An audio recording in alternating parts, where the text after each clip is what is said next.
আসসালামু আলাইকুম। তো এই যে মুরগিটা দেখতেছেন, এই মুরগি থেকে কিন্তু আমাদের প্রায় 40টার মতন মুরগি হয়েছে। মানে আমাদের এই যে গলাশোলা মুরগিটা, এই মুরগিটা কিন্তু খুবই ভালো হচ্ছে বাচ্চা ব্রিডিং করে। মানে রেগুলারলি প্রত্যেক মাসে কিন্তু বাচ্চা উঠায়। তো দেখেন এই যে মুরগির বাচ্চাগুলো দেখতেছেন, এগুলোর অলরেডি বয়স কিন্তু 25 দিন হয়ে গেছে।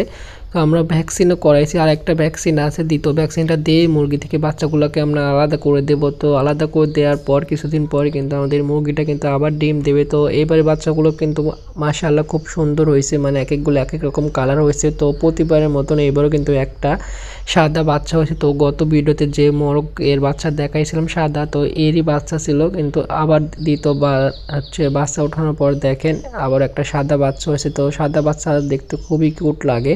তো 4টা আমাদের এবার হচ্ছে গলাশালা মুরগি হয়েছে, আর বাকিগুলো এমনি হচ্ছে দেশি মুরগি হয়েছে। তো সবগুলোই কিন্তু দেশি মুরগি। তো আমরা এই বাচ্চাগুলো আর কিছুদিন পরে হচ্ছে আলাদা করে দেবো, যেহেতু বাচ্চার সাথে রাখলে হচ্ছে মুরগি ডিম পারবে না। তো বাচ্চা আলাদা করে দিলে কিন্তু কিছুদিন পরে আবার নতুন করে ডিম দিবে, তো তখন আমরা আবার বাচ্চা উঠাইতে পারবো। তো আপনারা চাইলে কিন্তু এরকমভাবে মুরগি পালন করতে পারেন। মানে 1 মাস মুরগির বাচ্চার বয়স হয়ে গেলে 9 দিন এবং 21 দিনে 2টা ভ্যাকসিন দিতে হয়। রানীক্ষেতের ভ্যাকসিন দেওয়া শেষ হলে কিন্তু চাইলে মুরগি থেকে আলাদা করে দিতে পারে, তখন কিন্তু মুরগি আর মারা যাবে না।